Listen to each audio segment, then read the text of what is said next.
Bonjour à tous. Et bien voilà, donc là c'est ma troisième vidéo pour répondre au défi impactant en 30 jours de Yannick Alain. Donc là, ce que j'ai décidé de faire pour cette troisième vidéo, c'est de changer un petit peu et je ne vais pas vous parler de comptabilité. Je vais vous parler d'un certain nombre de choses, des choses qui m'ont inspiré et puis qui m'animent. Donc déjà, ce que je voudrais vous dire, c'est que il y a des choses qui m'inspirent au niveau du Japon.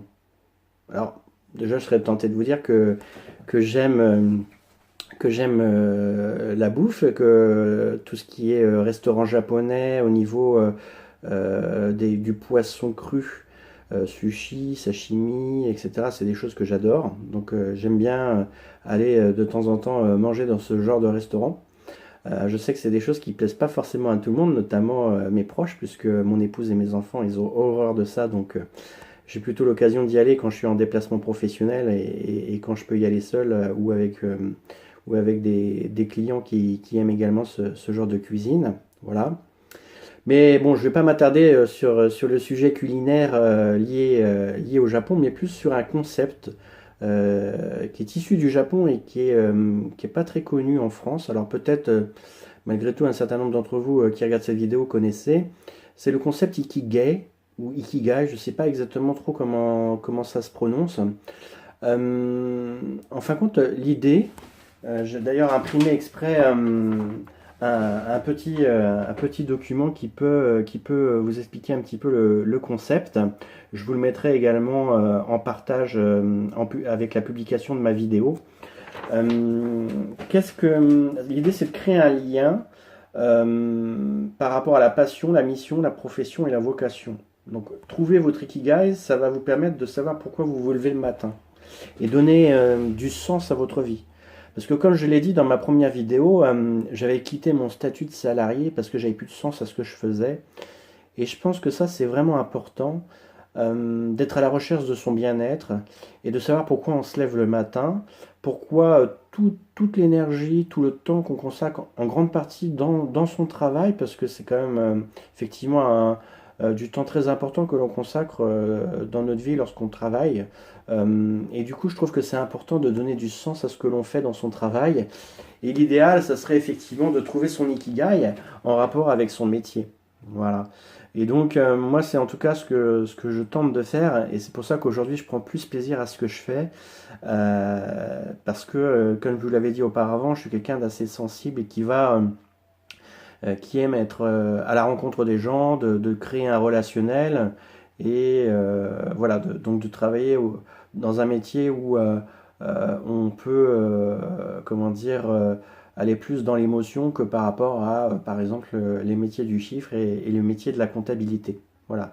Donc ça, c'était un petit message que je souhaitais vous parler. Alors je vous invite à aller regarder sur Google, peut-être des vidéos qui expliquent un peu plus en détail le concept Ikigai et qui sera mieux en parler que moi. Mais voilà, donc ce qu'il faut retenir, c'est qu'effectivement, c'est de réfléchir à ce que vous souhaitez, ce que vous aimez, quel est votre talent, quelle cause vous voulez défendre et quelle valeur vous pouvez apporter aux autres. Donc ça, c'est sur différentes dimensions que vous allez pouvoir essayer d'associer et de retrouver votre ikigai qui correspond à le lien de l'ensemble de ces quatre facteurs importants. Voilà. Donc c'est vrai que bien souvent d'entre vous avez un travail, vous êtes salarié au sein d'un travail, et en fin de compte, on a tendance à rester rattaché à son travail pour différentes raisons, parce que c'est essentiel d'avoir un salaire à la fin du mois et de pouvoir subvenir à nos besoins. C'est vrai que quand on passe de plus en plus dans le passé, quand on retourne dans le passé, c'était une vision d'autant plus forte liée au travail. C'était vraiment l'idée, c'était de subvenir à des besoins basiques. Et d'ailleurs, si effectivement on revient sur la pyramide de Maslow, que je peux ici vous montrer, on verra qu'il y a différents niveaux en fin de compte au niveau de la pyramide de Maslow. Et c'est vrai que le travail, souvent, on le rattache aux deux besoins en bas de la pyramide qui correspondent aux besoins physiologiques. soit liées à la faim, la soif, la survie, etc. Et le besoin de sécurité. Voilà. Donc le besoin de sécurité étant le deuxième niveau de la pyramide, où là l'idée c'est de pouvoir se sentir en sécurité et avoir un toit. Voilà. Maintenant, je pense que les choses, ils évoluent. La nouvelle génération, notamment, aspire à autre chose dans son travail. Et ils ont bien raison. Et je pense que nous, on doit faire de même parce que c'est pas une question d'âge. Je pense que c'est une question de prise de conscience. Et c'est important de comprendre que parfois, il faut savoir se remettre en cause et oser prendre des risques, bouger. Voilà. Alors, c'est pas donné à chacun, je peux le concevoir. Mais moi, c'est toujours comme ça que j'ai fonctionné parce que je peux pas, moi, me forcer à travailler dans quelque chose où je me sens pas bien. De toute façon, à un moment donné, il va y avoir une telle pression dans mon mal-être, dans ce que je fais au quotidien, où si j'ai plus de sens à ce que je fais, si je prends plus de plaisir, je vais pas me lever le matin de bonne humeur, avec l'énergie qu'il faut, etc. Et forcément, je serai pas performant dans mon travail, ça va se ressentir. Et donc, bien souvent, c'est ce qui fait que j'ai quitté mon statut de salarié. Moi, j'ai besoin de m'épanouir dans mon travail, puisque c'est quand même quelque chose qui prend énormément de temps dans sa vie, et je trouve que c'est très important de faire quelque chose qui nous plaît et qui correspond à nos valeurs, à nous-mêmes, etc. Voilà, ça c'était un message important que je souhaitais vous transmettre et que vous puissiez un peu comprendre comment je fonctionne. Et du coup, je voulais rebondir aussi sur autre chose. Ce matin, comment dire, pas un scap, mais une vidéo en tout cas à distance avec Isabelle Jourdain, que je remercie, qui m'a fait tester un questionnaire, tout le monde ne connaît pas forcément, qui s'appelle Prédom et qui est hyper intéressant. En fin de compte, j'avais été sur son site par ma curiosité et j'avais vu effectivement qu'elle avait un savoir-faire dans ce domaine-là. Et c'est quelque chose qui m'intéresse parce que par rapport à ce que je projette de faire, notamment au niveau des experts comptables, c'est d'intervenir au sein des cabinets pour renouveler leur business model et donc du coup donner un coup de pied, aux fesses, on va dire, à la profession pour changer le métier tout simplement. Parce que comme beaucoup de métiers ils sont confrontés au numérique, au digital, et qui va impacter forcément leur métier puisque de plus en plus de tâches liées à la comptabilité vont être automatisées, comme vous avez pu le constater par rapport à ma deuxième vidéo liée au défi. J'ai fait une petite introduction sur les possibilités d'automatiser le traitement comptable des pièces comptables, notamment des factures d'achat. Voilà.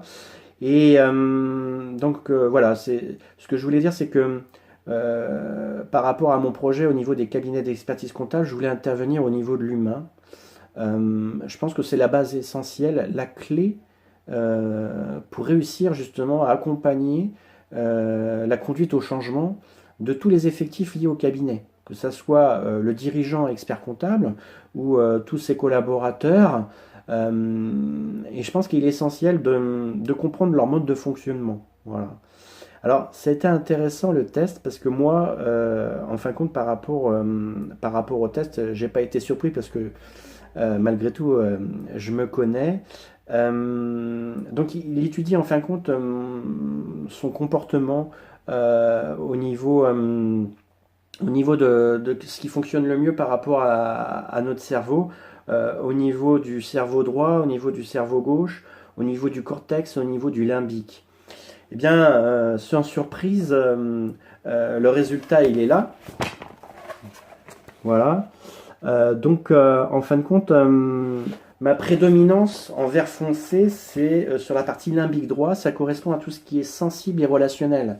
Donc ça veut dire que j'ai des appétences, je suis quelqu'un qui est effectivement très orienté sur la sensibilité et le relationnel. Voilà. La deuxième chose, c'est la partie cortex droit, où là, je suis quelqu'un aussi qui aime bien explorer, être projectif. Donc tout ça, ça intègre quoi? Je suis quelqu'un qui aime le changement. et qui reste jamais sur mes acquis. Et c'est vraiment l'histoire de, notamment depuis que je travaille, puisque ça fait quand même maintenant plus d'une vingtaine d'années de travail. C'est vrai que j'ai du mal à rester X temps dans le même travail. Alors en moyenne, je fais 4 ans, 4-5 ans dans un poste dans une entreprise, et puis après, j'ai envie de passer à autre chose, j'ai envie de découvrir de nouvelles choses, et j'ai cette nécessité d'aller à la recherche de nouveautés, donc de m'épanouir et très clairement, en tout cas, je ne peux pas me lasser dans un métier, j'ai besoin de m'épanouir et que ça soit quelque chose où il y a du renouvellement. Voilà. Et donc, c'est clairement pas du tout lié à un comptable, puisque bien souvent, justement, les gens qui sont en place dans leur métier de comptable, souvent, ils restent à leur place et ils font ce métier toute leur vie, quoi. Moi, j'ai eu effectivement déjà une expérience assez diversifiante dans le métier, parce que même au-delà d'avoir fait de la comptabilité, j'ai eu l'occasion de faire plein d'autres choses et plus orienté dans le relationnel, dans le commerce. J'ai fait les marchés le matin, j'étais conseiller financier à la Poste, j'ai eu une expérience courte mais intéressante dans ce domaine-là.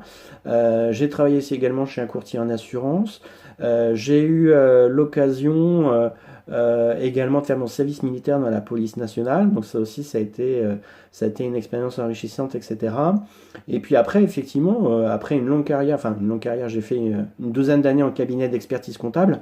J'ai effectivement été explorer d'autres métiers, puisque j'ai eu l'occasion d'être formateur. J'ai formé les experts comptables sur des outils de conseil, sur des outils de production comptable, etc.